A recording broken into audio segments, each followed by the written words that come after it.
Let us try to customize font family. To do that, click on any element you want. Click on the setting icon. This will open the properties panel on the left. Under typography, you can see various font style properties. As of now, we are going to change the font family. By default, you can see default browser fonts. You can select any one of them to apply. With Gridbox, we have integrated Google Fonts. To import any Google fonts, you can click on Import Fonts.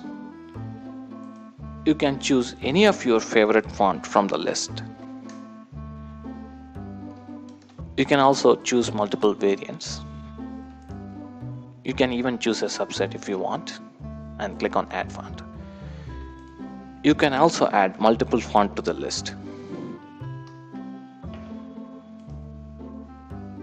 Now click on Import Font. Now you can see the two fonts has been added to the font family list. You can click any one of them to apply.